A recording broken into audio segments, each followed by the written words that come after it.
Thank you for listening to Depictions Media Radio.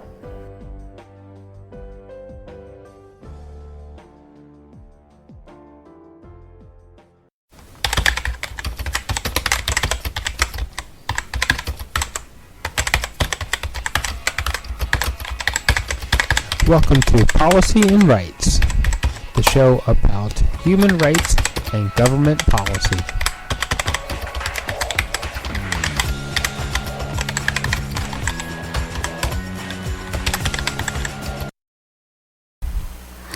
Welcome back to Policy and Rights, here on Depictions Media Radio. I am Michael Clogs, your host.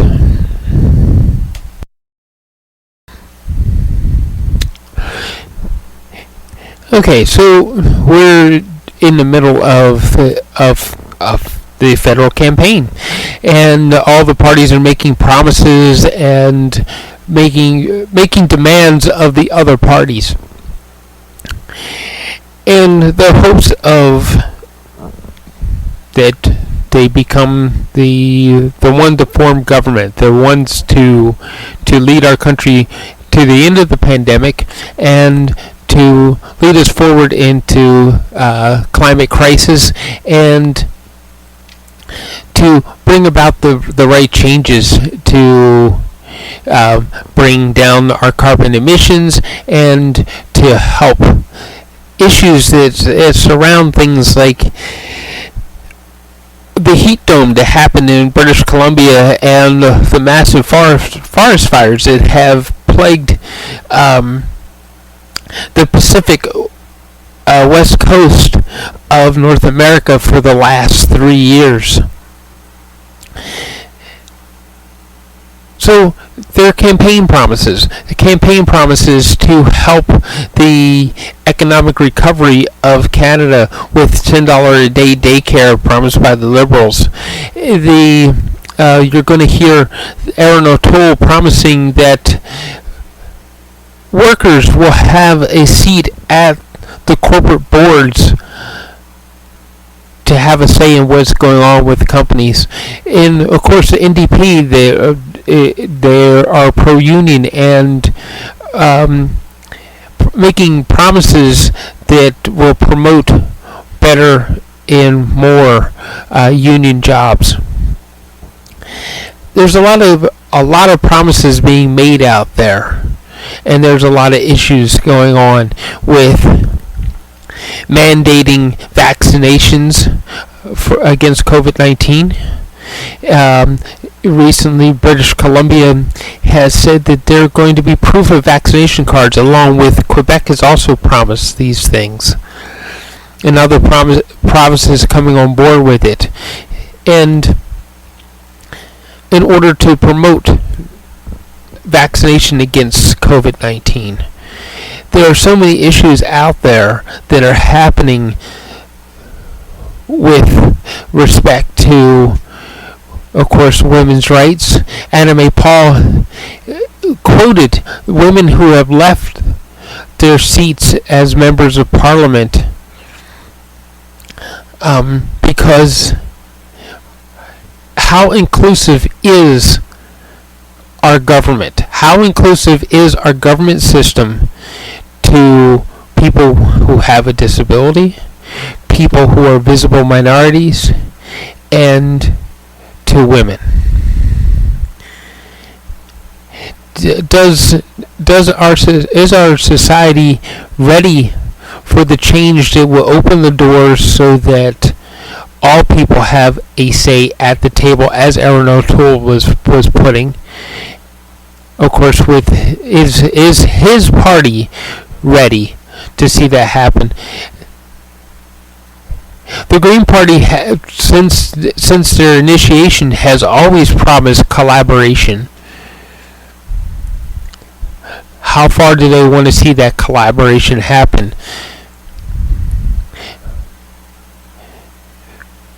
It is now a time that we need to see that type of collaboration, and we need to examine this as we move forward with the campaigns, listening to what people are promising.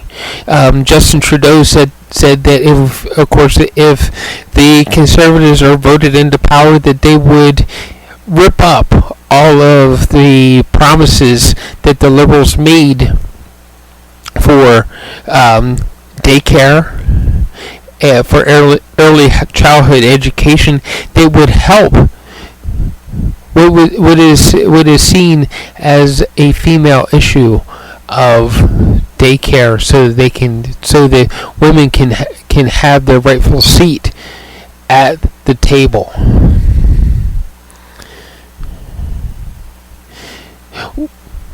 We don't need more campaign promises, do we? We need people to actually take action.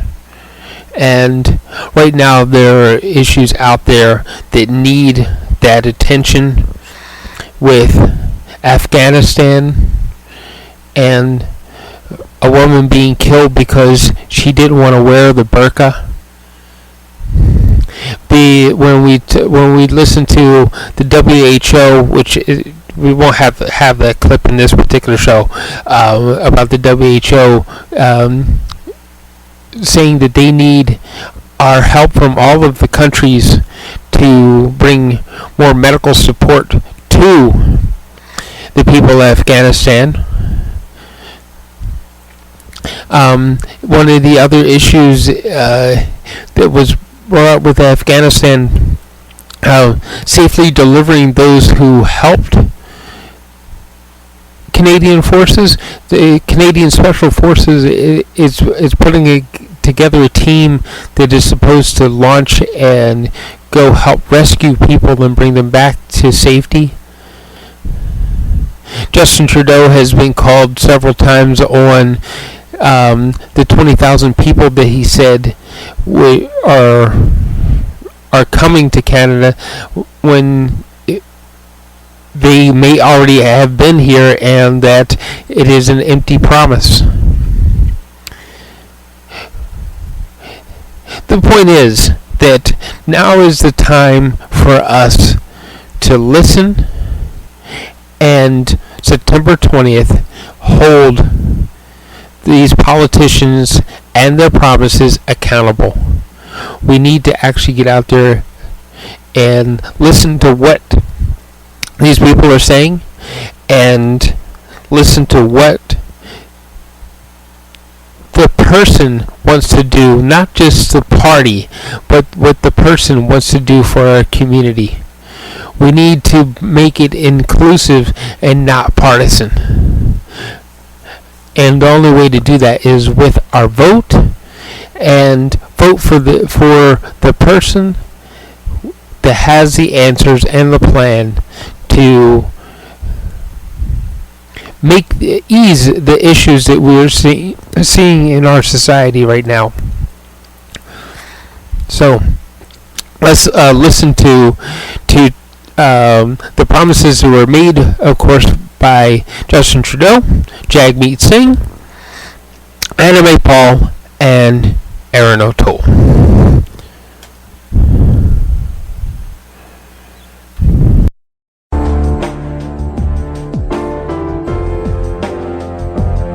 Thank you for listening to Depictions Media Radio.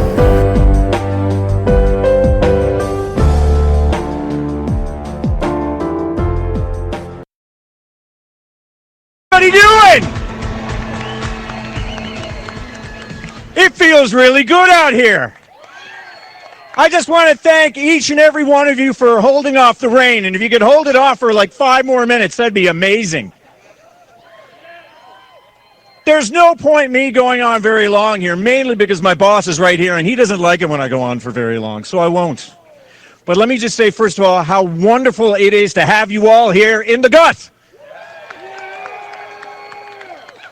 I see Nick Whalen over there. How you doing, Nick? I see Chief Nacelle Joe. I see MP Ken McDonald. I see Premier Andrew Fiore. And could you please give a big kitty-vitty welcome? It's her first time in Newfoundland. The Minister of Public Works and Procurement, my dear friend, Anita Anand. Let me just say, and when people were worried about our ability to make sure that we had enough vaccines for every Canadian, that we had enough that I could tell you, welcome, Prime Minister, to one of the safest places in the world.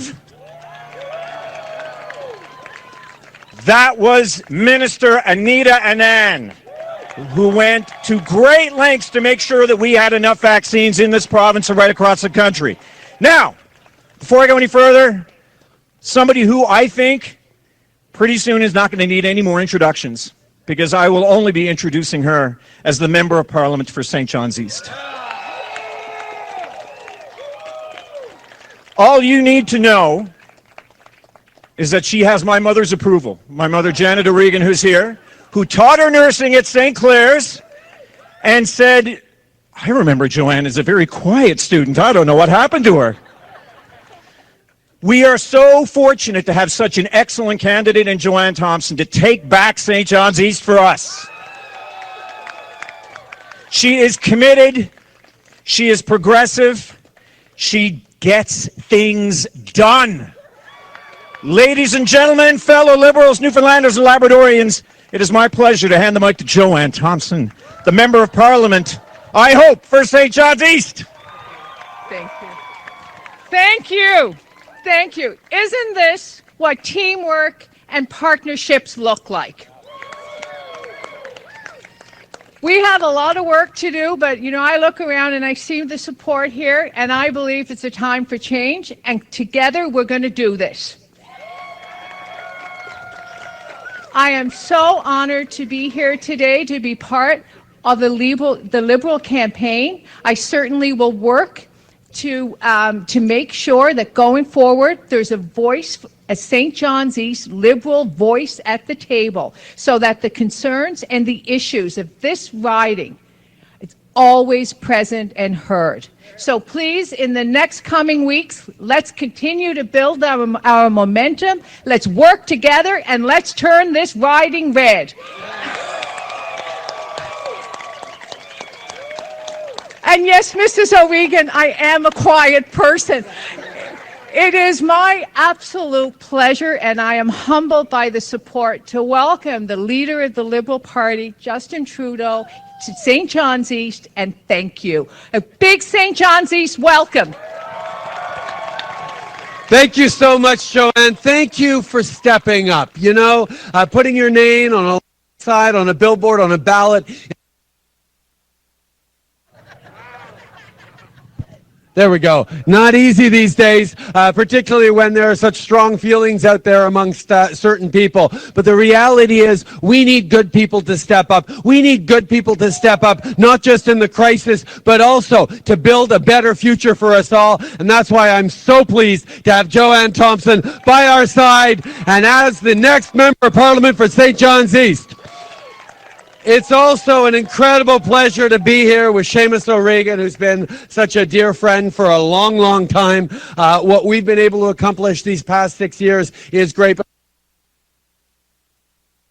I know we've got even more to do over the coming years, and I'm counting on all of you to send back Seamus, Joanne, Ken McDonald, and Anita Anand in Oakville back to Ottawa. We need a full Liberal team to continue the work that we've been doing over these past many months of ending this pandemic, but more importantly, of building a better future for everyone. And the way we're going to do that is by leaning in, standing strong, and staying true to our values. But it also takes more than just a team. It takes leadership and partnership, and that's why I'm so glad to also welcome our friend and extraordinary partner, not just for Newfoundland and Labrador, but for all of Canada, Premier Andrew Furey. So great to have you here, Andrew. Andrew stepped up in a big way when we decided we were going to move forward on childcare. He said from the very beginning, Newfoundland and Labrador is going to be there. Incredibly ambitious. The rest of the country going to be bringing in $10 childcare in 5 years. What did you manage to manage? 3? Is that it? 2 years. I hear 2 years. $10 a day childcare in 2 years. That's the kind of leadership the Newfoundland and Labrador has always demonstrated. And quite frankly, exactly what we're going to continue to work on together right across the country. So thank you for being here, Andrew. And like Seamus said, I would be remiss, we'd all be remiss, if I didn't point out and give a huge thank you to, he called her the Minister of Procurement. She's actually the Minister of Vaccines, Anita Anand. Thank you, Anita. But not just vaccines. She worked incredibly hard to get PPE into the country in those first difficult months. Then she turned around and procured massive numbers of rapid tests that the provinces are using across the country. But where she really stepped up and our team really stepped up was on getting vaccines into Canada. And yes, there are now more than enough vaccines in Canada for everyone who wants to get vaccinated. Yes, and that means you, ma'am. There's enough vaccines for you over there as well, okay? Because vaccinations are the way we make it through this pandemic. We know how to get through a crisis is to be there for each other and lean on each other, and that's what Canadians did. They stepped up. You stepped up here in St. John's, one of the safest provinces in the entire country, because you handled this pandemic so incredibly well, because Newfoundlanders and Labradorians know how to be there for each other, like all Canadians, but you guys really set the bar.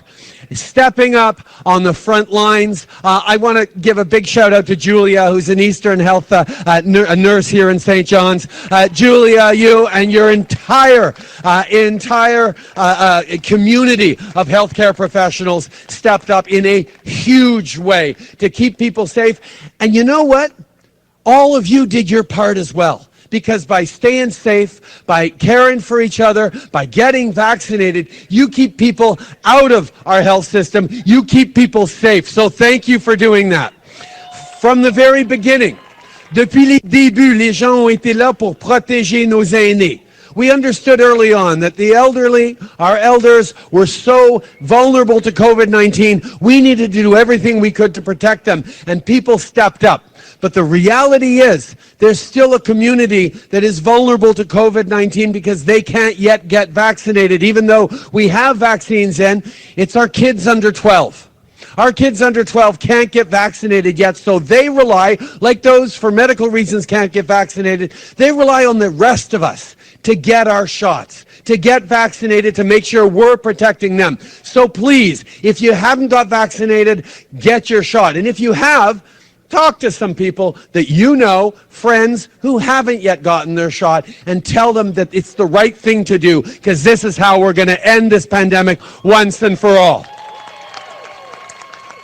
But just as Canadians had each other's backs during this pandemic, so did we as a government. We made a commitment to Canadians to step up and have your backs, and that's exactly what we've done. But in a pandemic, in a crisis, people show their true colors. They fold back on their values. And our values, as you know, since 2015, was supporting the most vulnerable, investing in Canadians, making sure we're fighting climate change, making sure we're there to build a better future for everyone. And that's exactly what we needed to do during this pandemic. And because Canadians stepped up for each other, we actually have the highest number of vaccinations in the world right now. Canada is leading on vaccinations. So that's why it's so disappointing to see in this pivotal election where, yes, we have to decide how we're going to end this pandemic for good, how we get through these final months, but also how we rebuild better, how we make sure that the lessons we learned, some of them very difficultly during this pandemic, carry us into a better and brighter future for all. And that means investing in childcare. That means continuing to invest in science and research. It means defending our seniors by more investments in long-term care. It means being there for young people and giving them the best opportunities they can. It means building a future in which there are better jobs, greener jobs, even as we transform our economy to be better for the environment while bringing everyone along. These are the things that we need to do. And as we look to that future, Erin O'Toole wants to take Canada back. Backwards is not the way to go. We need to move forward. We know that working together, building a better future is what it's all about. Erin O'Toole won't even tell us and won't even make sure all of his candidates are vaccinated. He won't make it mandatory get vaccinated to go on a plane or a train. He's taking us in the wrong direction. And by the way, Andrew, he'd rip up the agreement for $10 a day childcare in this country. That's not what we need. Not through this pandemic, not into the future. Alors, je suis très excité, mes amis, de l'opportunité que nous allons avoir de travailler ensemble dans les années à venir. Et je compte sur vous, ici à St. John's, à travers le pays, de vous impliquer, de vous faire entendre et d'élire Joanne Thompson. I'm counting on all of you to go knock doors, get out there, connect with your neighbors, talk about the future we're going to build, because this is a pivotal moment in the life of this country. And everyone, yes, even you, sir, needs your say. We need to be heard. People need to choose the path we're taking forward. And I know that we're going to move forward for everyone. Merci beaucoup tout le monde.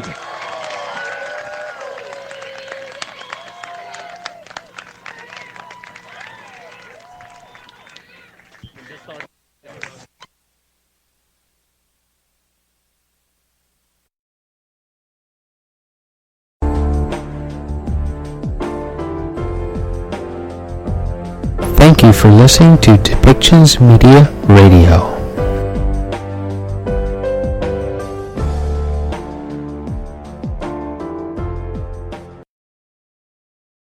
En politique, je me voyais comme militante. Mais j'ai décidé de sauter dans l'arène parce que je suis convaincue que notre pays peut agir et faire beaucoup plus pour contre les changements climatiques. La situation du climat actuellement est la lutte la plus importante et urgente pour la survie de l'humanité.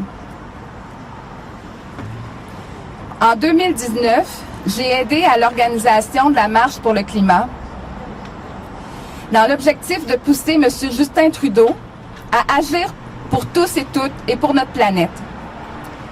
Mais malgré ces belles paroles, M. Trudeau a fait fi de cet enjeu en achetant un pipeline et en continuant à investir dans les énergies fossiles. Depuis que les libéraux sont au pouvoir, les émissions de GES n'ont fait qu'augmenter. Pour ma part, j'ai choisi le NPD car je suis convaincue que c'est le parti qui va nous permettre de donner un réel coup de barre dans la lutte au changement climatique. Je suis convaincue que le NPD peut faire un changement. On a un gros défi. Puis pour ma part, je m'engage à tenir la barre avec le NPD et à ne pas lâcher les jeunes qui ont marché en 2019. Je m'engage à faire tout ce qu'il faut pour la planète avec le NPD. J'aimerais moi-même avoir des enfants un jour, puis que ceux-ci vivent dans un environnement sain. Je pense aussi à toutes les personnes qui ont marché, à tous les jeunes qui ont marché en 2019. On ne les lâchera pas. Il me fait plaisir d'accueillir le chef du NPD, Jagmeet.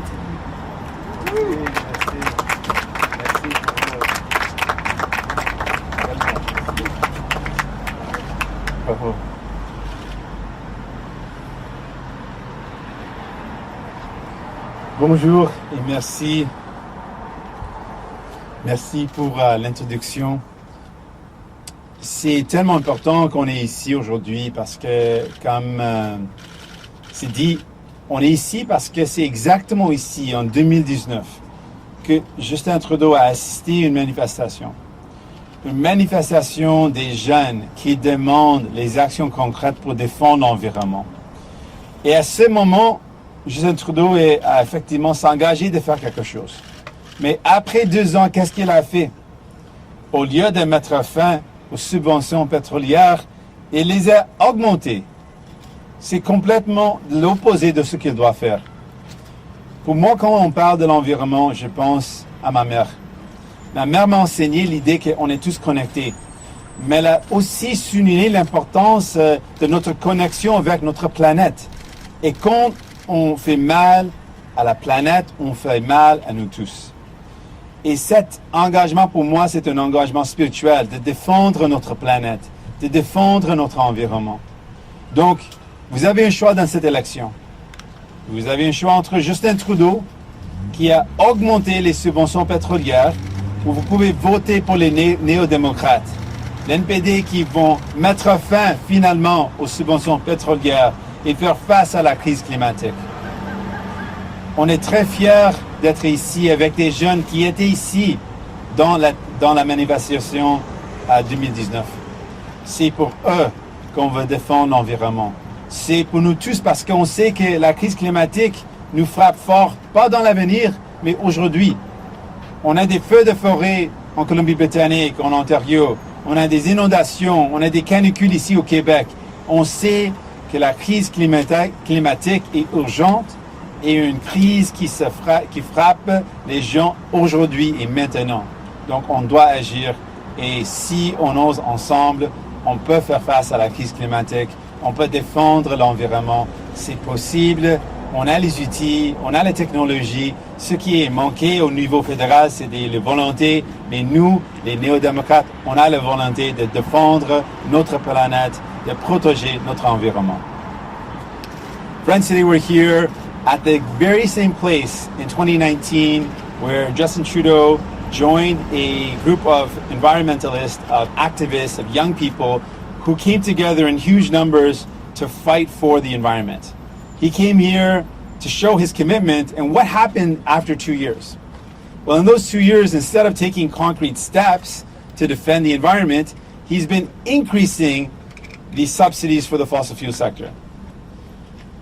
We know that young people care deeply about the environment. We know that the climate crisis is impacting us right now. I think about my mom a lot when I think about my values, and one of the things she taught me is that we're all connected, that we're all one. But she also underlined how important it is to realize our connection with the planet. If we hurt the planet, we are hurting ourselves. We're hurting the air we breathe, the land that we live on, the water we drink. So it is so important for me that we do everything we can to fight this climate crisis.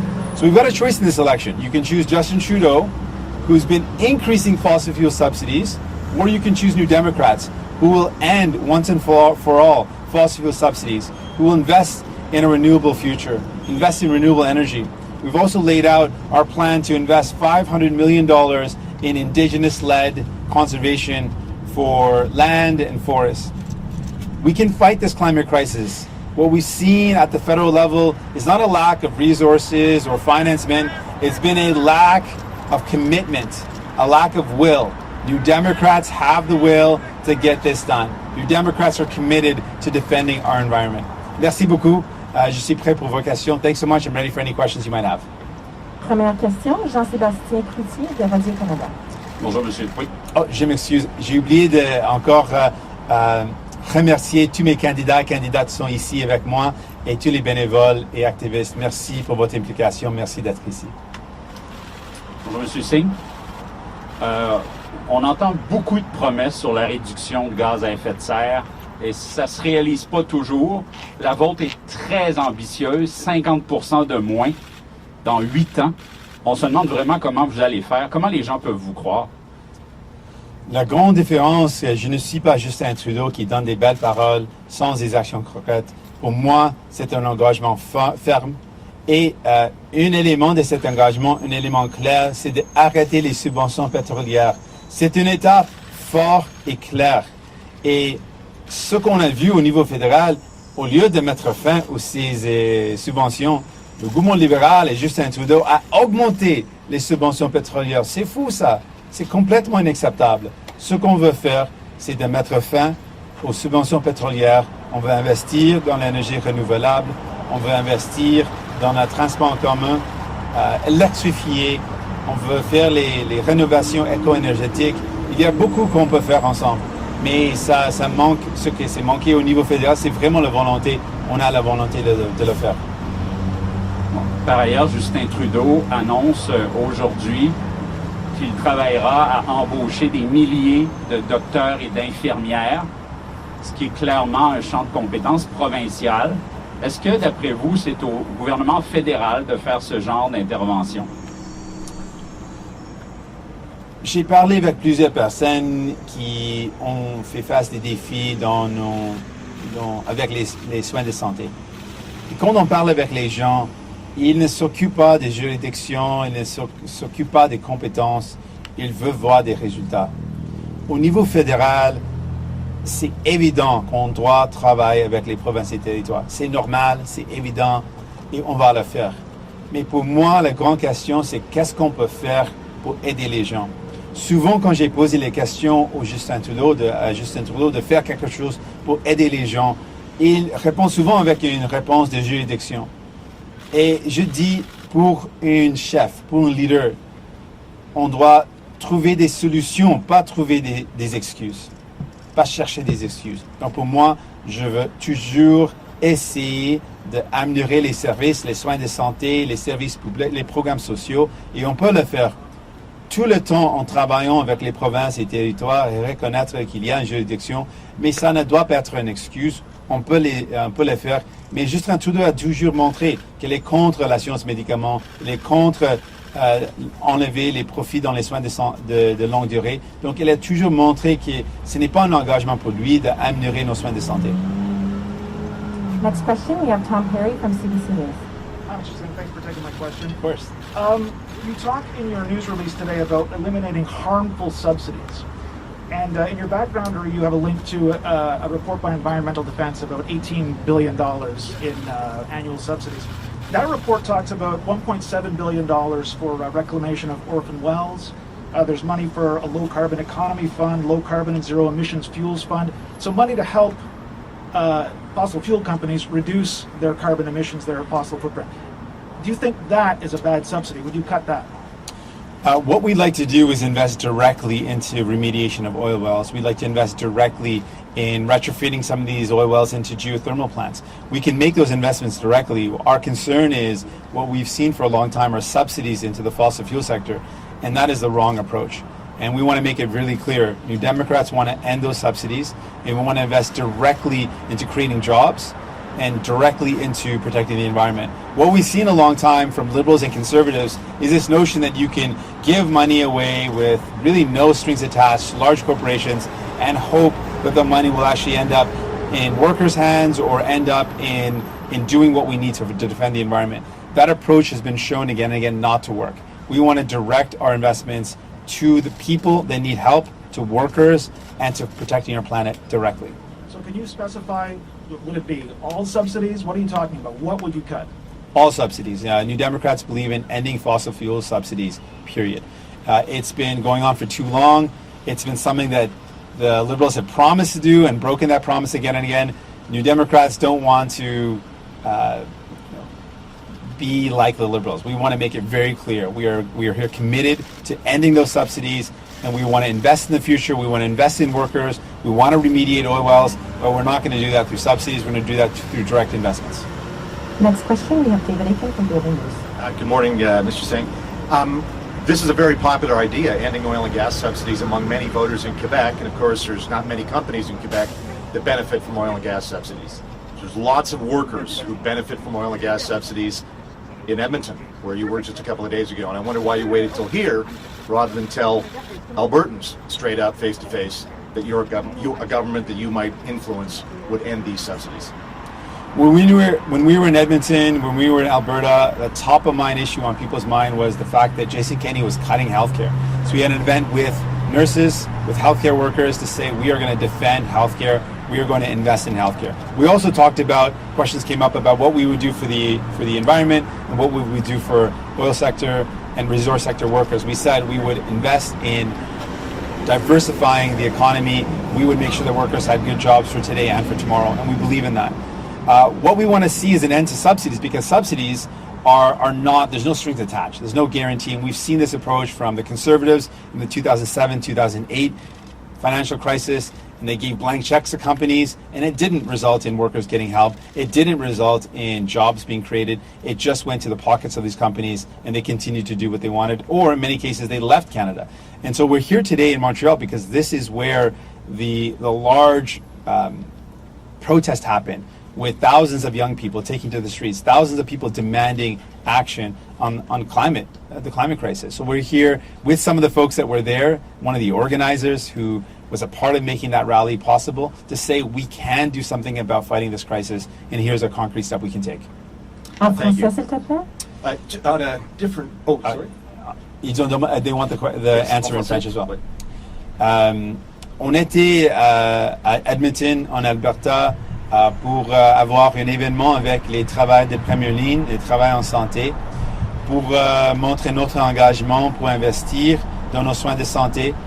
En particulier parce que le Premier ministre Kenny a coupé dans les soins de santé et ça a fait mal aux gens, et on a voulu montrer notre engagement pour investir dans nos soins de santé.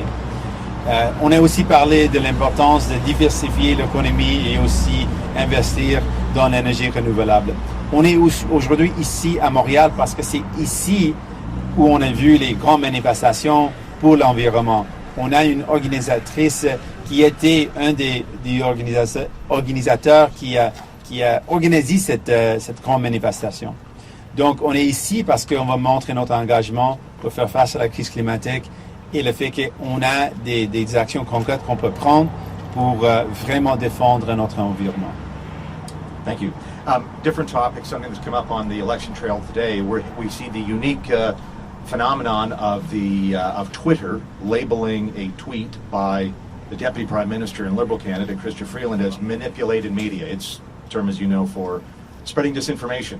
There was a lot of talk in the last Parliament about should governments be combating disinformation, should elections candidates step in. I wonder if you have some thoughts about this odd phenomenon and what, if anything, a government should do when we have politicians spreading disinformation. Yeah, it's really troubling. Just to highlight the question, we've got the Liberal Party putting out misinformation, spreading it online, to the point that Twitter had to flag it. We have long called for an end to misinformation, and the government needs to be very vigilant with clear laws around how that information should not be allowed to be spread, how it should be removed. We've also tied that into online hate speech. A lot of the radicalization of people and online hate is based on information that's wrong, that's false, that's spread, and that creates in people this, that increases the sentiment of hate. This is the wrong thing to do. This is completely wrong. And New Democrats are absolutely opposed to it and want to see very strong laws in place that do not allow misinformation to be spread. And we need to be taking an active role in the removal and the flagging of this type of information. It is really disconcerting, though, that the current party in power is engaging in exactly what we need to be ending. En français, s'il te plaît. Ce que le Parti libéral a fait, effectivement, c'est de partager des informations fausses. Et Twitter a dû flaguer cette information. Twitter a dû effectivement dire que cette information est fausse, c'est manipulé, et c'est complètement l'opposé de ce qu'on doit faire. On a dit qu'il y a les racines de la haine, c'est sur les médias sociaux. On a vu beaucoup de messages haineux qui sont partagés, les messages fausses qui sont partagés pour radicaliser les gens. Donc, on a dit souvent, et on va continuer de dire, que c'est important d'avoir des mécanismes, des projets de loi qui sont forts pour interdire cette sorte de misinformation et qui sont forts pour avoir des capacités d'enlever ou d'enlever cette information s'il est partagé sur les médias sociaux. Next question, we have Annie Bergeron-Oliver from CTV News. Hi, Mr. Singh. In the 2019 campaign, you started week 2 in Sherbrooke announcing a very specific platform to Quebec, offering more powers on portfolios including environment, language, immigration, justice. I'm wondering why you haven't done that yet and whether you intend to release a specific platform to Quebec as well in an attempt to grow your party support from one MP to many more. All of our announcements remain very much a core of who we are. The Sherbrooke Declaration is a part of who we are, a legacy left behind by Jack Layton. We announced an updated version of that in the last campaign, and that remains our commitment. We believe very strongly that Quebec is a unique nation, and we've got a very deep respect for that. And we want to make sure we're working together to tackle the issues of the day. We know that we can, if we work together, fight climate crisis. We can invest in people. We can invest in our healthcare. We can expand our healthcare to include medication coverage. We can tackle the housing crisis. We can do all these things together, and we will absolutely have a clear view around how we can do that for people in Quebec so they know where we stand. Next question we have Precinct Adjective from City News. Hi, Mr. Singh. You're also pledging $500 million in funding to support Indigenous-led stewardship programs to advance reconciliation. Why is this important to you, and how quickly would you do this? This is incredibly important. This is a specific fund that we want to put in place for Indigenous-led conservation. The reason is we've seen so many times that Indigenous communities are left on their own to do stewardship or conservation and don't have any financial support. Indigenous people have the right to make decisions on their land. I believe in that, and I want to defend that right. And often, Indigenous communities don't have the means to make informed decisions because they have no resources. They've not been given equal partnership in Canada. They've not been given the ability to make good decisions because they've been denied access to resources. They've been stripped of land. They've been stripped of power. And so we want to take a step forward in true reconciliation and say Indigenous communities should be able to make decisions around the stewardship of their lands. And to do that in a meaningful way, they need to have the resources. And so we want to pledge this fund so that Indigenous communities can make those decisions. Next question we have Kendall Clark from Leader Mail. Mr. Singh, earlier I'd just like a clarification to go back to your announcement. Earlier you said we'd like to remediate oil wells, but we're not going to do that through subsidies. We're going to do that through direct investments. So who'd be making those investments, and what's the difference? Well, the difference is right now what we've seen is this blank check approach that the Conservatives used in 2007, 2008, where money is given to companies with really no strings attached. There's no guarantee that that money will make it to a worker or will make it to the intended goal if it's retrofitting or if it's cleaning the environment. There's no real guarantee. And so we want to be very clear on our commitment to ending those fossil fuel subsidies. We want to end them once and for all. And when it comes to investing in workers, when it comes to remediating oil wells, we can make those investments directly with a clear goal and not give blank checks to companies that end up maybe being used for the purpose, maybe not. We want to have some clarity. Our goal is to protect the environment, to defend workers, to create good opportunities for work. And we want to do that in the most effective way possible. So right now the policy is the government spends money on remediating oil wells that belong to oil companies, and your policy would be to spend money on remediating oil wells that belong to oil companies. I don't see a difference at all in terms of what makes it a subsidy. Can you explain why that's not a subsidy? So our plan is, right now we've seen Justin Trudeau increasing those subsidies. He's increased subsidies generally to oil and gas companies. We want to end those subsidies, period. We don't want to see any increase in those investments. That's the wrong thing to do. Justin Trudeau promised to do the very same thing and has increased those subsidies instead of reducing them. Our commitment is we will end fossil fuel subsidies, unlike Justin Trudeau, who promised to do so but has increased them. And we want to make direct investments to workers to support them. We want to create good jobs. We want to invest in renewable energy, and we want to clean up our environment. Our commitment is to protect the environment, to protect people. Justin Trudeau's commitment so far has been to continue to subsidize the companies that are increasing our emissions. Next question, Justin Ling, freelance journalist. Good morning, Mr. Singh. Good morning. Yesterday, Erin O'Toole came out and announced that he would be looking away from the criminal justice system to handle the opioid crisis, signaling that he would be in favor of not using police and the courts to end what is an addiction crisis. Obviously, the Prime Minister has also signaled some support to ending the use of criminal justice to fight addictions. How does that differentiate from your statement? In your platform, you use a lot of the same language. How do you differ from Erin O'Toole and Justin Trudeau in terms of ending a crisis that has killed over 10,000 Canadians? Well, we've seen Conservative governments in power. We've seen Liberals in power. Justin Trudeau's been in power. If he wanted to do something about this, he could have done something. He's been in power for 6 years. This opioid crisis has only gotten worse. What has he done concretely to save lives? Nothing, really. We've said it should be declared a public health emergency. We've said that we need to take a compassionate and healthcare approach. We are different because Justin Trudeau has been in power and has the opportunity to do any one of these things and has not.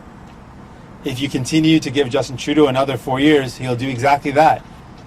Make more promises, make more commitments, say the right words. But we've seen his track record. He does not get it done. And with the opioid crisis, we know people are losing their lives. We've seen the deadly impact of this crisis. New Democrats are committed to actually doing something about it. I'm not Justin Trudeau. I'm different. I'm going to do what I say because I believe in it deeply, and I know that we can save lives. I've worked in the criminal justice system, and I've seen the nonsensical approach to arresting people, putting them through the criminal justice system because they're dealing with addiction or poverty or mental health. It makes no sense. It does not help that person, nor does it make community any safer. I want to take a different approach. When you ran for leadership of your party, you said explicitly you wanted to decriminalize all drugs in order to fight the opioid crisis. The word decriminalize does not appear in your platform anymore. In your answer just now, you didn't use the word decriminalize. Do you still want to decriminalize drugs in order to stop the opioid crisis, or have you softened your position? Oh, not at all. I absolutely believe it is a wrong approach to be arresting people that are dealing with addiction, to be putting them through the court system, to have them appear before a judge. It is a waste of resources. It is the wrong thing to do. Instead, people that are dealing with addiction or mental health or poverty, who are found with illicit substances, need rehab services. They need healthcare response. There's no question about it. The current approach has failed, and we need to respond. Instead of arresting people, putting them through the criminal justice system, we need to give them healthcare. We need to give them supports. If the goal is to save lives, then we need to look at the evidence and make decisions that will actually save lives. Prochaine question, Stéphanie Marin de la Presse canadienne. Bonjour, M. Singh. Bonjour. En lien avec votre annonce du jour, le gouvernement libéral a dit à de nombreuses reprises que les subventions continuaient dans les énergies fossiles parce qu'il fallait faire une transition en douceur. Quand vous regardez autour de vous, il y a des voitures qui fonctionnent à l'essence un peu partout. Donc, on parle d'une transition graduelle. Dans votre cas, est-ce que vous voulez aussi procéder à l'élimination des subventions de façon graduelle ou, si vous prenez le pouvoir du jour au lendemain, plus du tout de subventions aux énergies fossiles? Notre approche, c'est plus d'études des subventions pétrolières. On doit les arrêter tout de suite. On sait qu'il y a des travailleurs et leur travail, c'est important. Le fait qu'ils ont des emplois, c'est important. On peut trouver des façons d'investir pour créer des emplois. Mais on doit arrêter les subventions tout de suite. C'est notre engagement.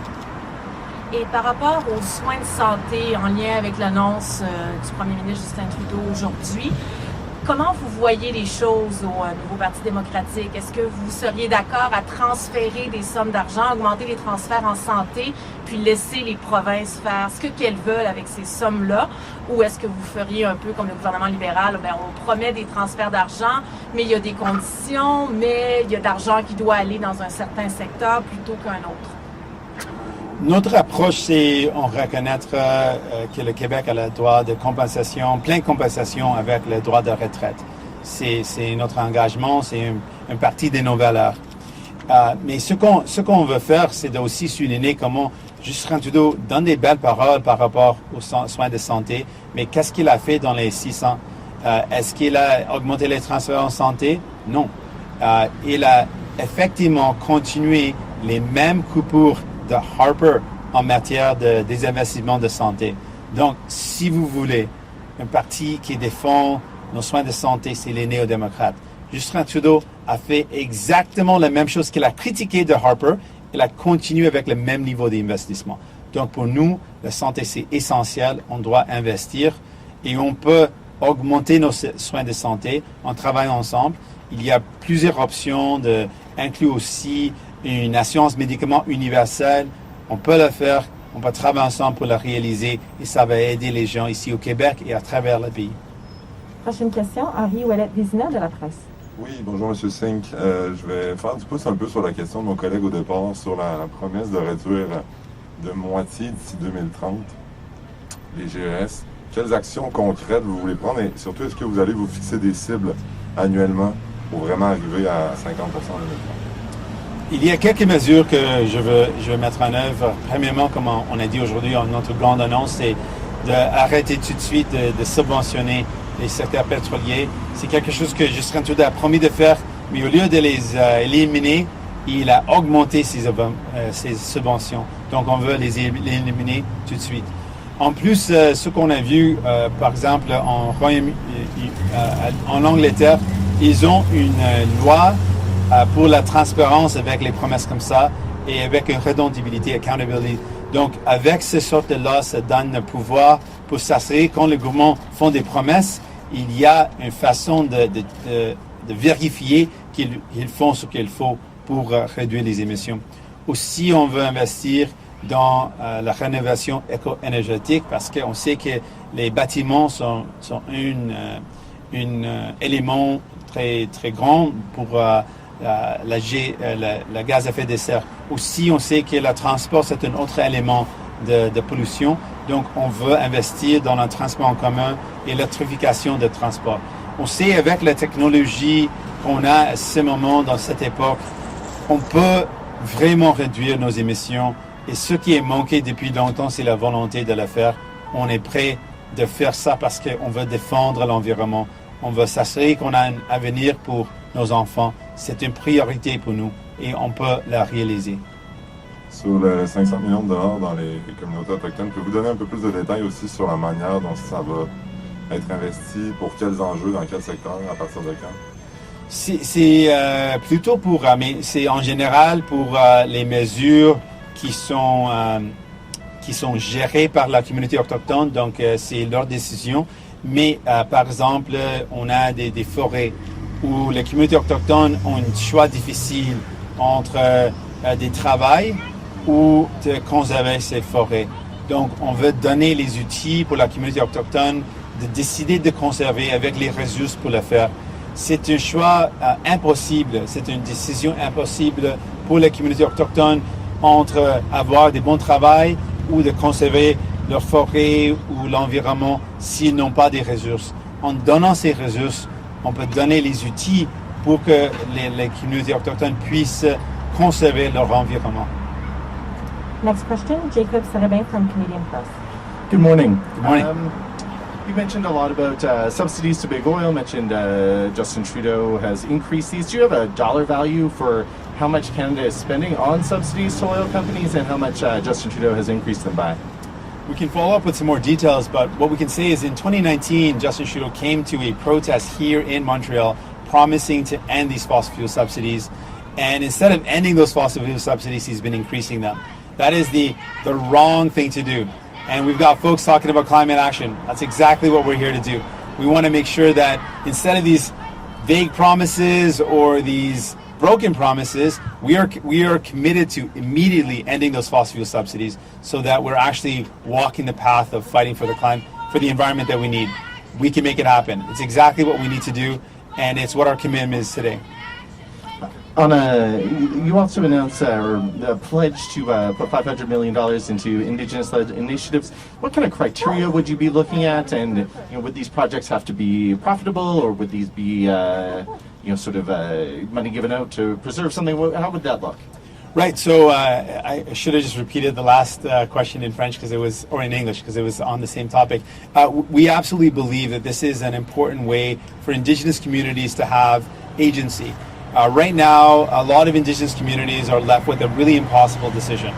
How can we create good opportunities for work, and how do we conserve our lands?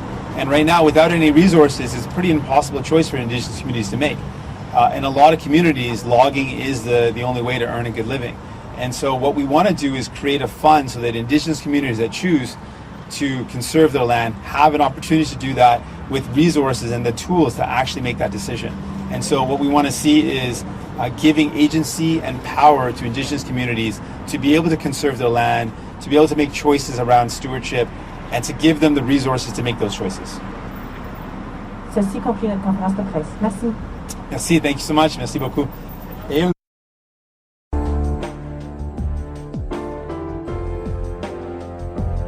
Thank you for listening to Depictions Media Radio.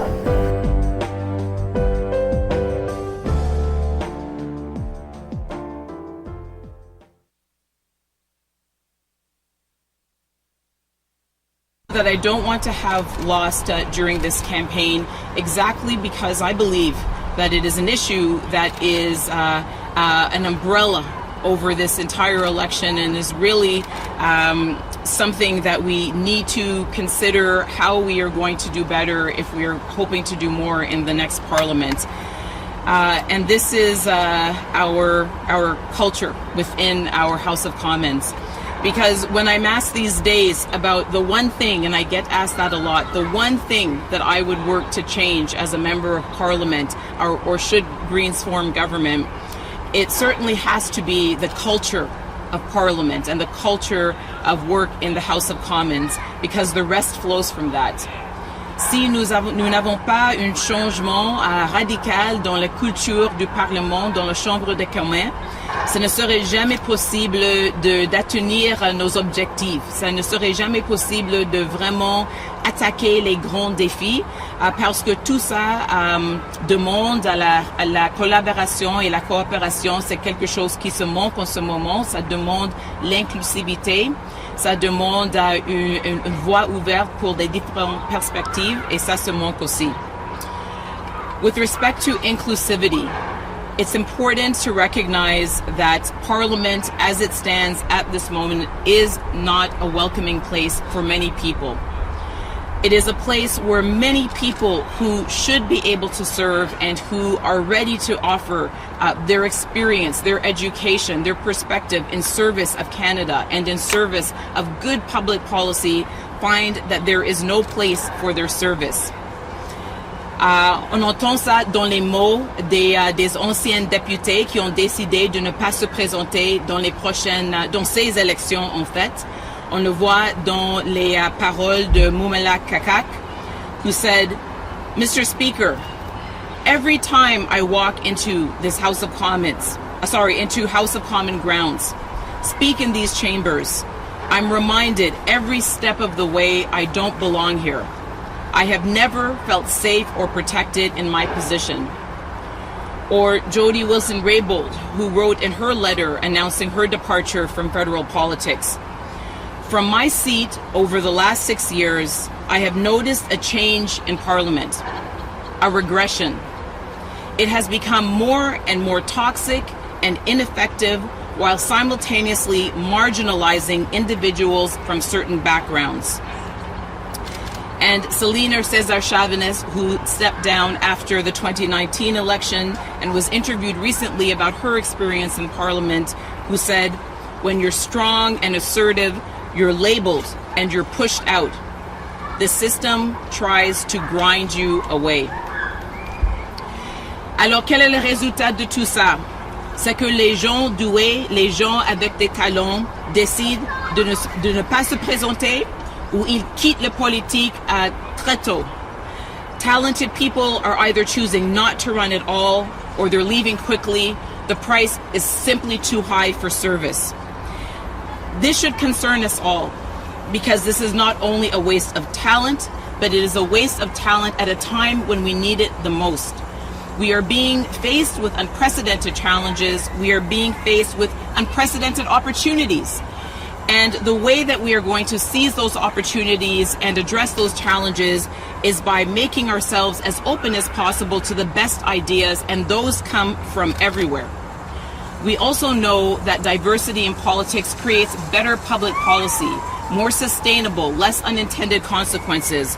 And so when we fail to be open and inclusive and welcoming, we are failing ourselves. And then we have partisanship.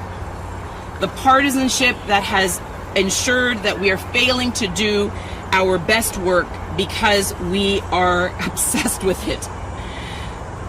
The 2019 election was, I believe, and I know a fact checker will check me if it's not correct, but if I remember correctly, it was the election where the most one-term MPs decided not to stand for re-election.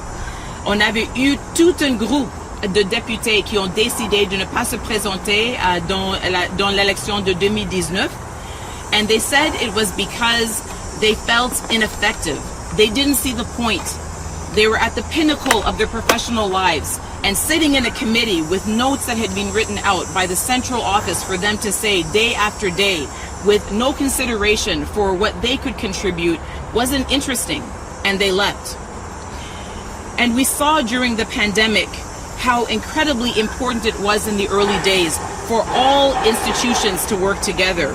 We saw at the outset that political parties still could, in fact, put aside partisanship to work together for all Canadians. C'était un moment extraordinaire, mais malheureusement, c'était un moment court. Because just as quickly as we saw that cooperation and collaboration, we saw it disappear into a puff of smoke.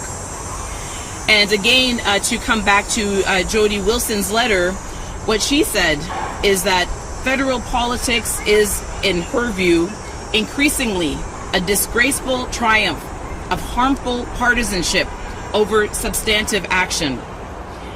We saw a return to common patterns of self-interested partisanship, game playing, jockeying for advantage. And quite honestly, I believe that this election is a culmination of exactly that kind of hyper-partisanship. Because at the end of the day, I'm looking at everyone when I say this, what are we doing here? What are we doing here? Why are we in this election? Can anyone seriously say that this election is about anything other than seeking, the Liberal Party seeking to improve their political fortunes? Est-ce qu'il y a quelqu'un qui peut dire que dans un moment de feu de forêt, dans la pandémie, dans les sécheresses, dans notre quête pour sauver les vies en Afghanistan de les personnes qui nous ont aidés, qu'est-ce qu'on fait ici dans une élection? It really is the exemplification of this hyper-partisanship that is killing the spirit of good ideas and good public policy in our House of Commons. We have to remember that what has been accomplished through cooperation has been tremendous. If people are proud of our Medicare system, please remember that it was one political party who developed it during their term, another political party who introduced it in the House of Commons, and all political parties who voted for it. If we are proud of our Canada Pension Plan, let us remember that that was a plan that was developed and passed during a minority parliament. So good things happen when we cooperate and collaborate together, and we should never forget that. And I will continue to say that, no matter how many times people tell me I should only be emphasizing the things that separate us. There are important things that separate parties. There are important differences, in our case, particularly on our approach to the climate and how important climate action is. But there are things in common. There is common ground. So I say to the people of Canada, what happens next is up to you. We can go through this election and have more of the same, or we can have change. We can talk about policies and all of our plans for them, knowing that they're never going to come to fruition because of the kind of politics and partisanship and lack of inclusivity that we have seen, or you can demand more. We should not be in this election, but we are here. And so what you decide to do next is so important. We can choose as Canadians to elect politicians who want to hold on to the spirit of cooperation and collaboration that we saw in the early days. You can insist that our democracy gets renewed in order to bring more diverse voices to Parliament. And you can reject any party that promotes the kind of hyper-partisanship that is stifling our progress and is clearly on display now in less than, I guess, about a week. It's been a week since this election was called. And to close with another quote from Mumala Kakak, which really just summarizes it. It is possible to create change. It can be started here in the House of Commons and reflected in Canada. I agree, je suis absolument d'accord, et ça commence maintenant dans cette élection. Merci beaucoup. Thank you, Ms. Paul. We have a question online from, sorry. Okay, thank you, Ms. Paul. We do have one question at least online. S'il y a d'autres questions, veuillez utiliser de lever la main. Please use the raise hand feature if you do have a question. We're going to go to Adam Curas, has a question from the New Brunswick Telegraph. Adam, please go ahead. Thanks, Rosie. Thanks, Ms. Paul, for taking our questions. I had a question about, so your candidate in Fredericton, Nicole O'Byrne, had said that you would not be coming to Fredericton during the campaign, but that Elizabeth may make an appearance in Fredericton. I hear that's now changed. Can you take me through what happened and why you weren't coming and then now you're going to be coming to New Brunswick? Well, I can't take you through what happened because what you're describing to me is nothing that I'm aware of. I'm going to be spending, as I said, the bulk of this campaign here in the place that I'm seeking to represent, because it's incredibly important for me to make the case to the people who ultimately I am accountable to. This is a place where I can speak about the national issues that are on every person in Canada's mind during this election. But it is still incredibly important for me to find whatever opportunities I can to support our strong and extraordinary candidates across the country, Nicole being one of them. I think it's absolutely fantastic that she's running for us, and I hope that the good people of Fredericton will make the choice to send a Green back to Ottawa, because they know what that representation could mean to them. And so while I will be here for the bulk of the campaign, of course we'll continue to consider and explore options, whether virtually or in person, to support all of our candidates, including Nicole, who I've had the pleasure of speaking to, and we're both really keen to do all we can to support each other. Just a follow-up, can you confirm that you'll be in Fredericton next week? And then the Green Fredericton EDA president actually called for you to resign when Jenica Atwin crossed the floor. Do you think you'll face hostility in New Brunswick, and could a visit potentially hurt rather than help Nicole? I think that everyone is really excited to see Nicole elected. In Fredericton, she is a very accomplished constitutional lawyer, constitutional professor. She is someone with incredibly deep roots in the riding. She is someone who would be incredibly proud to go to Ottawa representing her community on issues that they care a lot about, like the climate, like the environment, like affordability, all the things that, like how we're going to exit the pandemic once and for all. And so she has my full support, and any way that I can support her, I absolutely will. I'm certainly not going to destroy any element of surprise by giving anything away before it's time. But as I said, while the bulk of my campaign is going to be here in Toronto, I continue to actively explore all the different ways that I can support our candidates across the country. Thank you, Nicole. Thank you, Adam. Are there any other questions, please? Est-ce qu'il y a d'autres questions, s'il vous plaît, sur la ligne? Going. Okay, there are no further questions. Thank you, Ms. Paul. This concludes the press conference. Bonjour, Madame Paul, en français, s'il vous plaît. Oui. Monsieur Singh disait ce matin qu'il avait l'intention d'arrêter les subventions aux énergies fossiles si élu. Comment vous réagissez de voir le NPD faire autant de promesses au niveau climatique? Est-ce que vous vous inquiétez pas que ça vous prenne des électeurs? D'abord, comme j'ai dit, notre thème d'aujourd'hui, c'est de trouver les politiques en commun. C'est de n'être pas peur de féliciter même les autres partis pour leur bonne annonce, leur bonne idée, leur bonne politique. Le Parti vert a toujours dit que notre lutte contre la crise climatique doit être et devrait être non partisan, qu'on devrait travailler d'une manière coopérative et collaborative. On sait bien que les pays où les différents niveaux de gouvernement, on sait très bien que les pays où les partis coopèrent sont les pays où on a plus d'avancement de manière plus efficace et plus rapide. Alors, l'annonce aujourd'hui de M. Singh est le très bienvenu.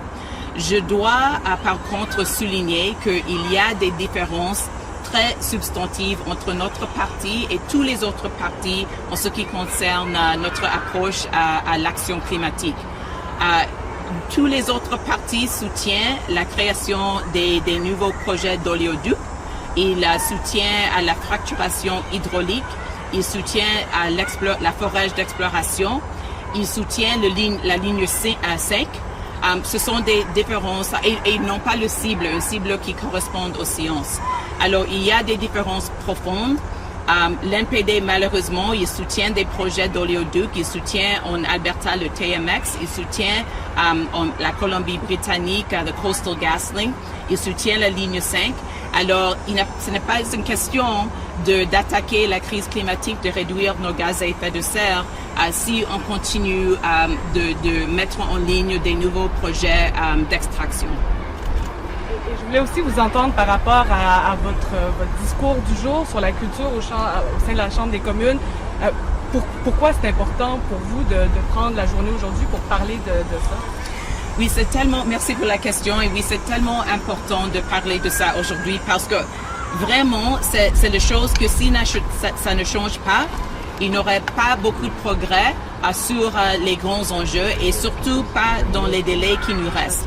Quand je pense de la crise climatique, par exemple, comme j'ai dit, on sait que les pays ou les unions, par exemple l'Union européenne, qui est une union de 27 pays, qu'ils ont réussi de créer un plan très ambitieux, ils ont réussi de créer un budget où un tiers de leur budget est dirigé vers des projets verts, précisément parce qu'ils ont coopéré et collaboré ensemble. Alors, il faut que les Canadiens et Canadiennes se demandent en ce moment quelles sont les conditions nécessaires pour le prochain Parlement si on veut avancer d'une manière très rapide notre progrès vers une économie de zéro émission. Quelles sont les conditions nécessaires si on veut assurer que les meilleures idées, les meilleures politiques et les meilleures personnes sont là et présentes dans notre prochain Parlement. C'est à eux à demander. On n'aurait jamais dû être dans cette élection, mais si nous sommes là, il faut retourner plus de personnes coopératives et collaboratives et diverses au Parlement pour assurer des différents résultats. Sinon, nous serons là où nous avons commencé. Ce serait une élection encore même plus inutile et on ne veut pas ça. Moi, je ne veux pas ça. Je crois que les gens au Canada ne veulent pas non plus. Is it possible to give us those in English? Oh, yes, absolutely. In English, yes, absolutely. So the question was about why did I choose today to talk about the need for change in the culture of federal politics. And the answer is just simply that if we don't want more of the same, we need to do something different. We can't keep heading down the same road with the same people, with the same approach to politics and hope for a different outcome. It's really that simple. If we want to be able to do big things, to do generational things, historic things, legacy things as people in Canada, then we need to acknowledge that we are going to need to do those things together. The countries and the unions like the European Union, which is a union of 27 countries that have put forward their the most ambitious plans on the climate, on reducing greenhouse gas emissions, on creating the green economy of the future, are countries and unions that cooperated and collaborated. And so if we want to be open to the very best ideas, if we want to be open to the very best policies, then we need to elect people that agree with that. If we return under the same conditions of lack of inclusivity, hyper-partisanship, and the same old approach, which is really about the party and not the people, then I'm afraid we'll have the same results which we had in the last election, and that this election would have been even more futile than I see it to be at this moment. So I think that this is one of the things that Canadians should be taking to the ballot box with them. Do you want to change in the culture of Ottawa or don't you? And I believe that the answer is yes. Thank you, Ms. Trudeau. There are no more questions online. Thank you. Alors, merci beaucoup. Thank you very much, everyone.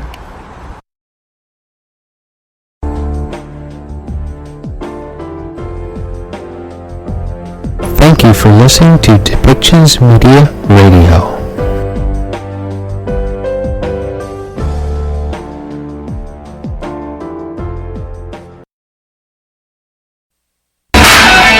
Good morning.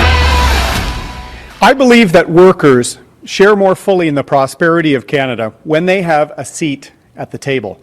And that's exactly what Canada's Conservatives will deliver. We will put Canadian workers at the front of the recovery with a plan that works for them, their families, and their communities in every sector and in every region of the country. Canada's recovery plan will give workers a real voice.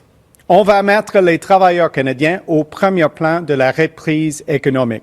On va agir pour eux, pour leurs familles et pour leur communauté. On va aussi agir pour tous les secteurs et pour toutes les régions du pays. Le plan de rétablissement du Canada va donner une vraie voix aux travailleurs. Our plan will ensure they can support the long-term success of their employer and industry, and ultimately, their own financial security. With Canada's recovery plan, they meet as equals, able to advance their interests through mutually beneficial relationships. To ensure workers' needs are heard at the very top, a Conservative government will require federally regulated employers with over 1,000 employees or $100 million in annual revenue to include worker representation on their boards of directors. Simply put, Canadian workers will get a seat at the table.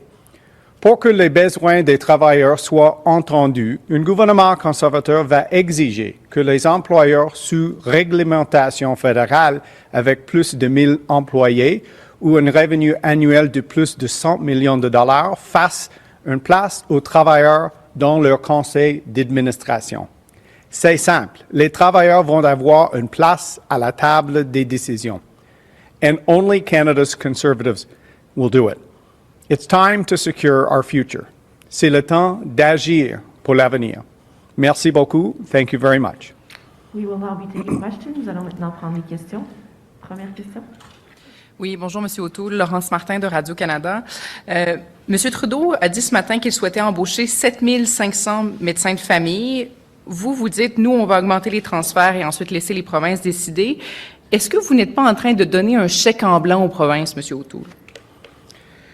Merci pour la question. Je vais toujours respecter les champs des compétences des provinces. Et après la pandémie, on doit travailler ensemble sur notre système de santé et les CHSLD au Québec. Et c'est pourquoi je vais augmenter les transferts en santé dans une manière stable, prévisible et sans condition. Et je vais donner un 6% minimum, un autre 60 milliards de dollars en total. Vous dites aussi que, en fait, sur votre annonce du jour là, par rapport au conseil d'administration, il y a déjà des Québécois sur le conseil d'administration de Radio-Canada. Si le gouvernement du Québec les nomme, qu'est-ce que ça permettrait d'accomplir qui n'est pas accompli à l'heure actuelle? On va établir un conseil d'administration distinct pour Radio-Canada avec les sièges spécifiques pour le Québec et pour les communautés minoritaires francophones hors Québec. C'est important parce que il y a dans l'intérêt public pour notre entreprise comme Radio-Canada de bien survivre les communautés francophones d'une nation à l'autre, et c'est pourquoi on va établir un conseil d'administration distinct pour Radio-Canada. Good morning, Mr. O'Toole. Marika Walsh with the Globe and Mail. The video that the Liberals put forward of you talking about the healthcare system had you saying public-private synergies. You gave an example of what some are calling a two-tier system in Saskatchewan. I'm wondering what else you think should be privatized in healthcare in Canada.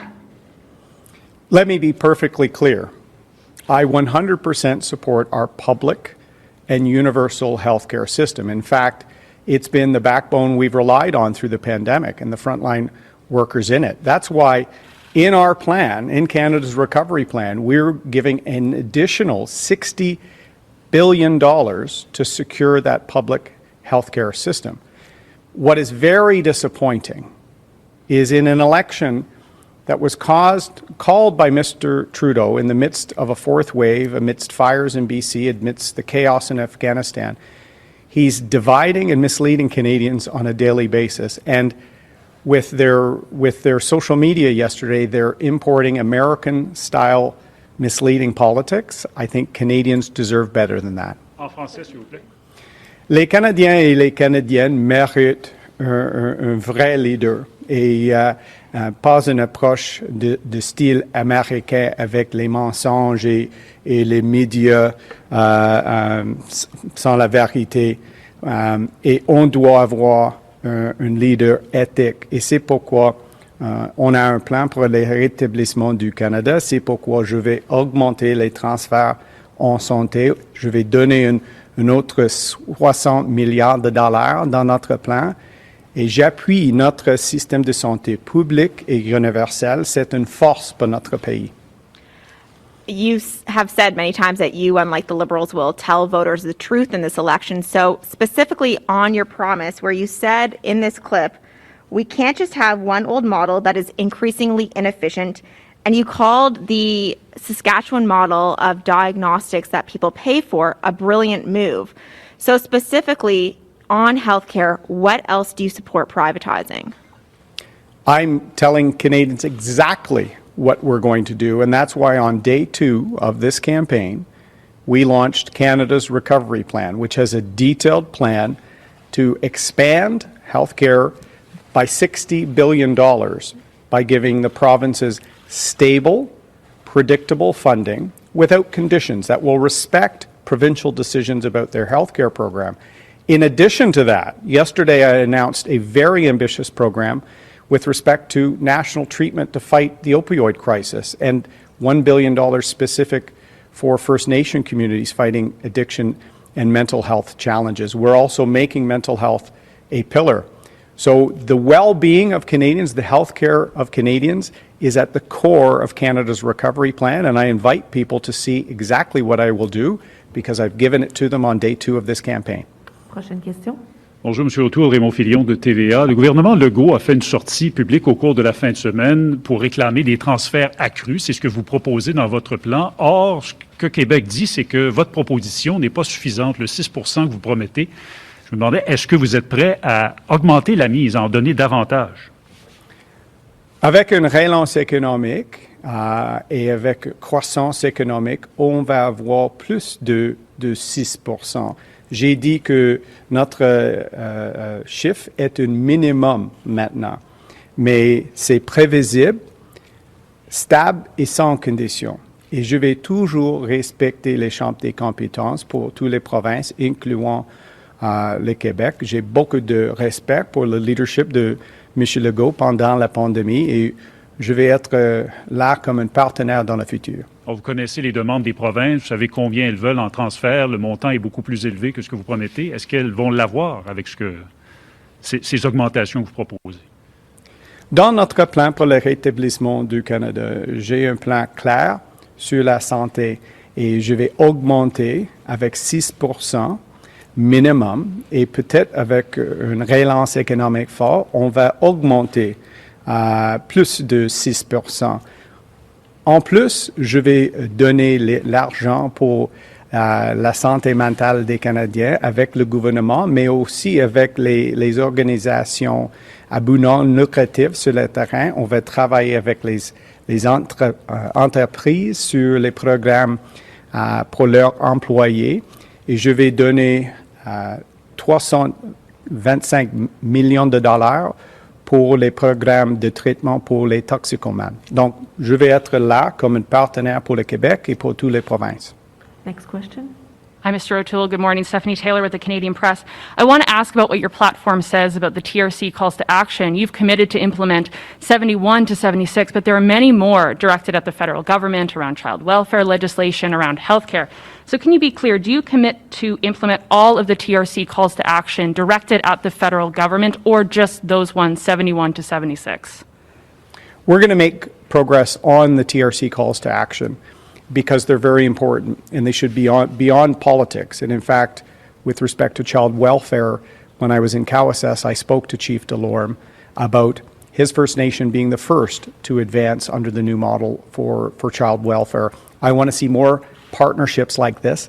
My first question as Leader of the Opposition when I stood in the House of Commons was on reconciliation. It's very important to our party and to me personally, and I would like to see concrete action and partnerships with Indigenous leaders, not the empty promises made by Mr. Trudeau that he never follows up on. So the TRC calls with respect to missing children are very important as we deal with the trauma of Kamloops, Cowessess, and other communities with former residential school sites. But all the calls to action are important, and we will have an action plan to tackle them. What do you mean by progress, and when would you be showing that specific action plan if you plan to? And to be clear, is that a yes? You do plan to implement all of the calls to action directed at the federal government?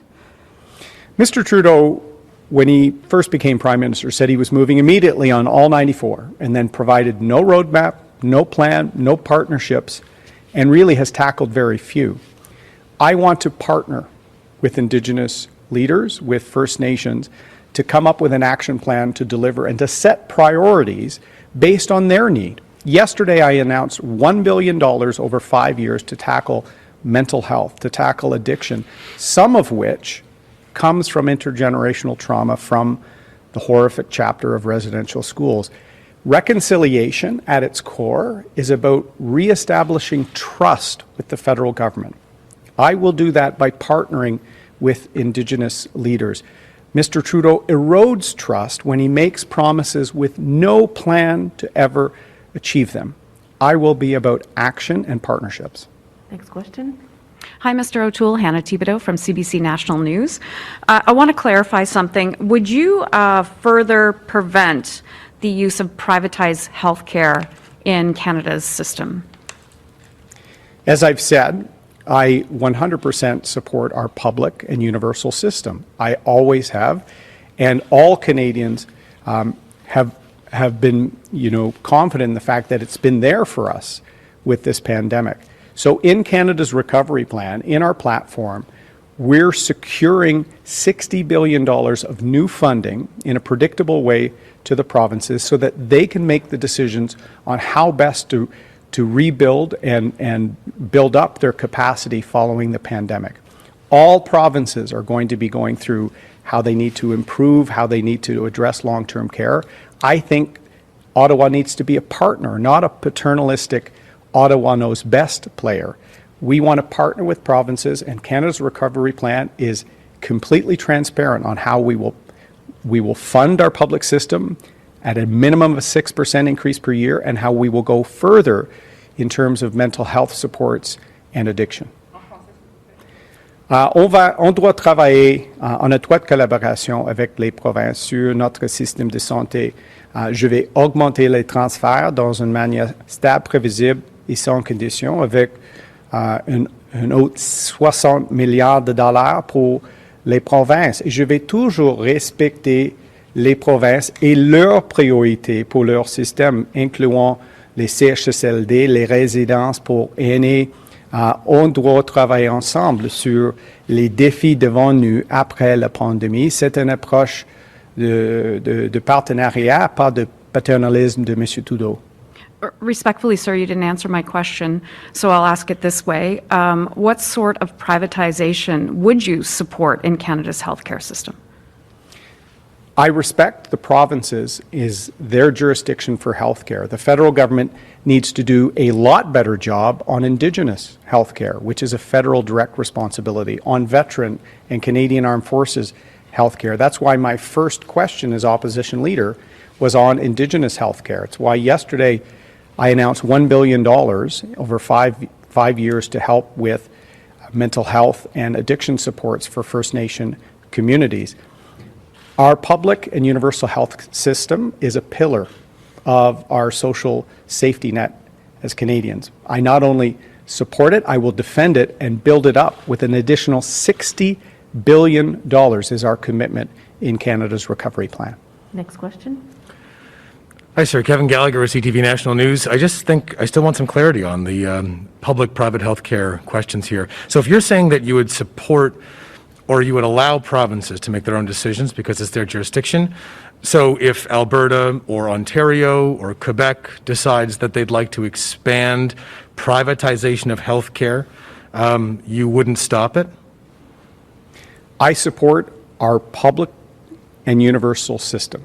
Full stop. It's critical for our country, and it's very important for us to build it up after the pandemic. That's why in Canada's recovery plan, we've committed an additional $60 billion in total to the provinces. We will respect their jurisdiction by not setting conditions and tying it to things that Ottawa decides is best, rather than the needs being assessed on the ground. And as I've said, we're also going to show leadership on mental health, on addiction, and we've been completely transparent. On day 2 of our campaign, we've put out our platform, and I'm talking about it every day. What is Mr. Trudeau talking about? Division, misleading people, importing American-style media manipulation to our campaign within the first 10 days of a campaign he called in the middle of a 4th wave with forest fires in British Columbia and unfinished business in Afghanistan for Canada. It's been, quite frankly, very disappointing to see Mr. Trudeau's misleading and divisive campaign so far. I think it's another sign that Canadians want change. They want a team that's ethical, that's in it for all Canadians, and someone with a plan. We have the plan. I'll stay with privatization here, but I want to focus specifically on long-term care facilities. You mentioned the pandemic and the importance of the universal healthcare system during what Canadians went through. We saw what happened in long-term care facilities. The NDP are calling for public long-term care. They say privatization, and also there's academic studies that show privatization in long-term care has led to poor outcomes and deadly outcomes in some cases for long-term care facilities. What is your position on the privatization of long-term care facilities? Well, the sad situation, the tragic situation in long-term care at the first wave of the pandemic was really the most heartbreaking part of the early stage of COVID-19. And in my own region of Durham, one of the first homes hit was a publicly owned long-term care facility. We weren't prepared. And Mr. Trudeau gave away PPE, was slow on obtaining vaccines and rapid tests. So what we need to do is make sure we're prepared. And Canada's recovery plan, our 4th pillar, is making sure we're never again unprepared, building up capacity, making sure our healthcare system, vaccines, critical medicines, PPE are supplied.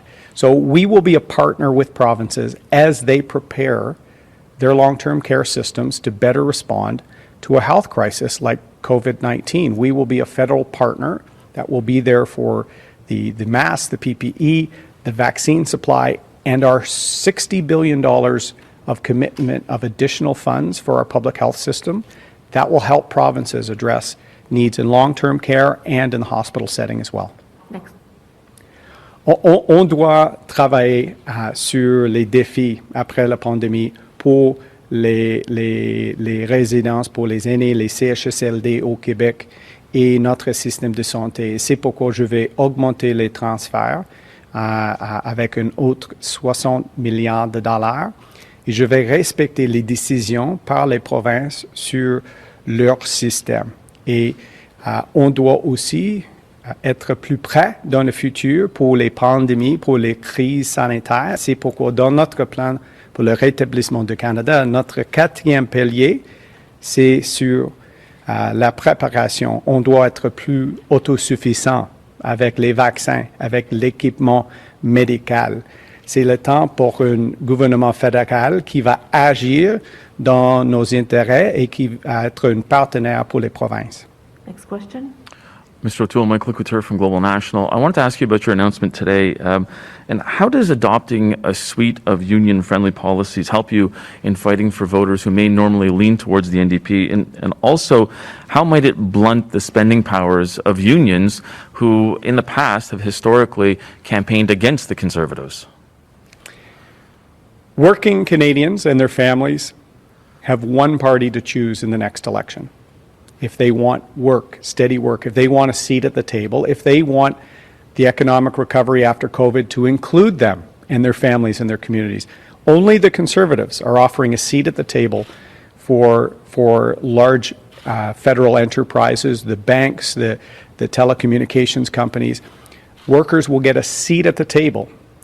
And all of the other parties don't want to see an economic recovery in all sectors. They want to pick or choose who gets a job again after COVID. We need an economic recovery that includes all Canadians. And so we have many provisions here to make sure that workers know the Conservatives will fight for them, not just to give them a seat at the table where decisions are made. We're going to make sure that they're part of decisions on rolling out infrastructure, standing up for more fair trade rules, making sure that we support manufacturing, our resource sector. I have the same goal as many union organizations: jobs for their members and strong economic futures for their families. Je vais travailler avec les syndicats pour leurs membres qui ont besoin d'un plan pour une relance économique dans tous les secteurs de notre économie et dans toutes les régions de notre pays. Nous sommes le seul parti là pour les travailleurs et leurs familles. Les autres préfèrent des secteurs spécifiques, mais pas une relance économique pour tout le monde. On a un plan pour le rétablissement du Canada, une reprise économique, et les travailleurs méritent une voix forte, méritent une chaise à la table des décisions. Et aujourd'hui, je viens d'annoncer un plan pour un siège à la table avec le conseil d'administration, avec les grandes entreprises à charte fédérale.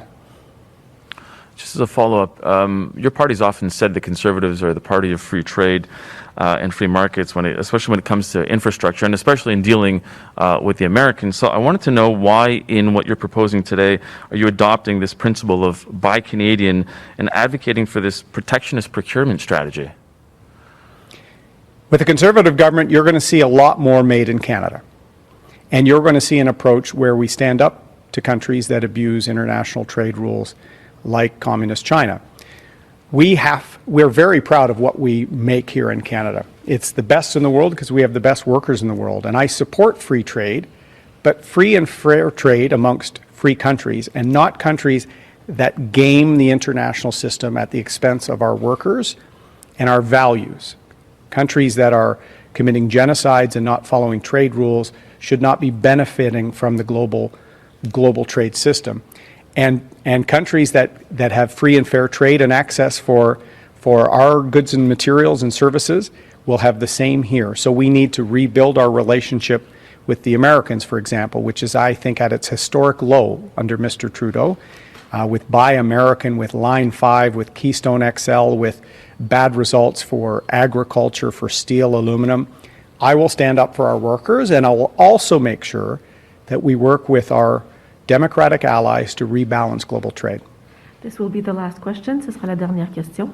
Good morning, Mr. O'Toole. It's Chris Selly from the National Post. Yesterday in Vancouver, you said that a government led by you would not stand in the way of new safe injection sites. I wonder if that same non-intervention policy would apply to programs offering pharmaceutical-grade opiates to people struggling with addiction. As I said yesterday, we support harm reduction initiatives. All Canadians want to see harm reduced, people help. That's at the focus of our addiction strategy. We also want to see treatment and wellness. And I met the founder of Last Door yesterday, found him inspiring, someone that overcame addiction 38 years ago, and since then has helped thousands of people on a path to recovery. So what we want to ensure is that we see compassion with our criminal justice system, that we respect harm reduction and other initiatives that help people in the short term, but also offer treatment options for people in the long term so that they can be productive parents, get back to work and live productive lives. That's what I think all Canadians want to see. So we're committing to 1,000 treatment beds, 50 community centers, and because of the unique needs and because of our commitment to reconciliation, we will have $1 billion over 5 years for culturally appropriate treatment options in partnership with Indigenous communities. It's the right thing to do. This has not traditionally been your party's position. I imagine there are many within the party who sort of feel that supporting things like safe injection sites, or not standing in the way at least, is a bit of an abandonment of sort of a law and order agenda. I wonder what you would say to them. I disagree with them. Conservatives have always been compassionate. If you look at most Rotary clubs or Lions clubs or church organizations helping people, the early shelters opened in most cities, most food banks opened by groups of volunteers, faith organizations. Conservatives have a compassion that motivates us. And I think when it comes to law and order, our tougher approach on the criminal justice system should be preserved for people that are harming others, the dealers, the people exploiting people with addiction. and let's have compassion for the people that are suffering from addiction. And so we've gotten a great response from our announcement yesterday, and I actually think it's very much in line with the sort of big hearts that Conservatives have to make sure that everyone is well. And following COVID, we've seen an increase in the opioid epidemic. We've seen an increase in domestic violence and many things that we need to tackle. And Canada's recovery plan has several substantive measures that I think will help our communities recover as much as our economy. It will be all for today. Ce sera tout pour aujourd'hui. Merci. Thank you. Merci beaucoup. Thank you very much.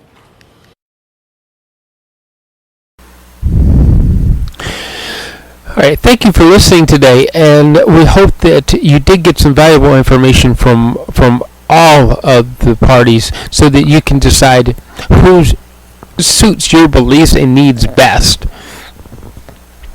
We not only do we need to make sure that we have appropriate number of jobs, we also need to make sure that the right collaboration is happening so that we have a balance between the corporate businesses and small businesses.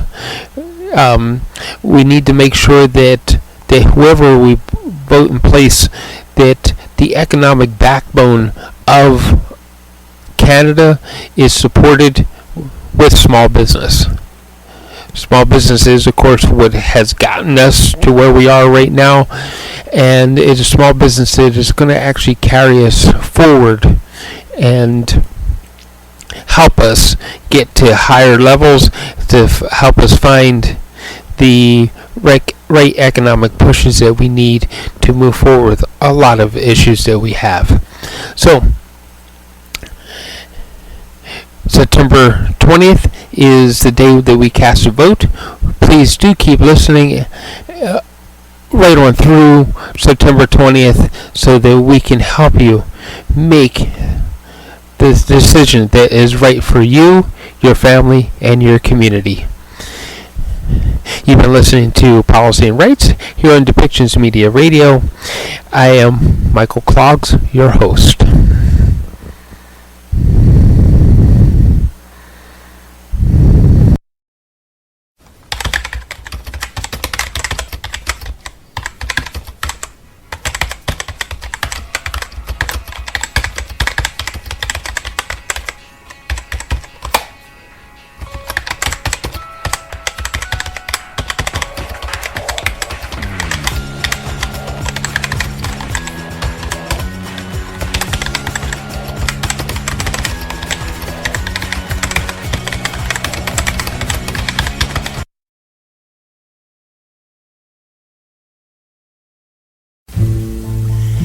Thank you for listening today, and thank you for supporting us with our sponsors.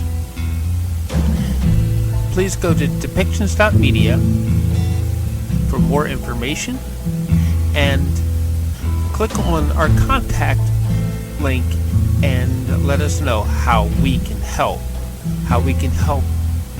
bring your story and help bring us to a better world.